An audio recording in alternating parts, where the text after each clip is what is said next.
Hey, good morning, Twin Lakes. My name's Kyle. I'm the college young adult pastor here and happy to be with you for the daily devotional. I want to share something that we share with new people on Thursday nights at our college young adult ministry we call the Hub.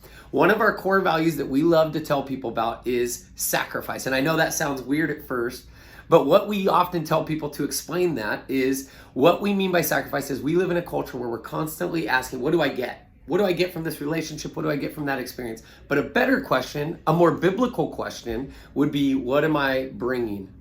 What am I offering today? And as I thought about that, I thought about the passage that we talked about this past Sunday at church in Mark chapter 14. And in verse 3, it says, while he was in Bethany, speaking of Jesus, it says, he was reclining at the table of the home of a man named Simon the leper, when a woman came with an alabaster jar of very expensive perfume made of pure nard. She broke the jar and poured the perfume on Jesus' head. Now this causes like a big scene, and all the people in the room, probably the disciples and a few others, they start to get upset with the woman and say, you wasted that expensive perfume. We could have sold that and given the money to the poor. And they're rebuking her. And all of a sudden, Jesus speaks up in defense of this woman and says, why are you treating her harshly? She has done something beautiful for me. Now, there's a lot of irony in this scene, because it's fair to assume that Judas Iscariot was probably one of the people ridiculing the woman, since he was one of the disciples and the treasurer. He carried the money purse. And yet in this same passage, after ridiculing a woman for wasting money, he goes and sells Jesus' whereabouts and betrays Jesus for money. And so there's a lot of irony there. And then Jesus gets into this theological aspect where he says, why are you ridiculing her? She's preparing my body for burial, because Jesus knows the cross is coming and the resurrection is coming. And so Jesus speaks that. But what I want to focus on is just what the woman did.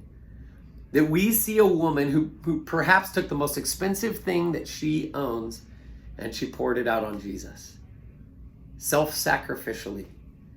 And again, for some of us, I know that maybe you feel like, yeah, that sounds nice. And there are times where I have something to offer, but you don't know what I'm going through lately, and life's been hard, and so I don't have much to give. And I'm here to tell you, it's not about what you give, it's about surrendering what you have to bring. And so sometimes that may be a lot of your time is available, or your talents, or your gifts, your treasures. Other times, maybe it's just a smile. It's all you can bring, but you never know how that is going to serve the kingdom of God. And so my challenge to you is look for ways to live sacrificially, to pour out everything on Jesus out of our love for him, because he is faithful and he is good. And so we can honor him in that way, and we can love the people around us with those things and sacrifice for those in order to also honor him. So I hope you're encouraged and challenged by that, and we hope to see you next weekend.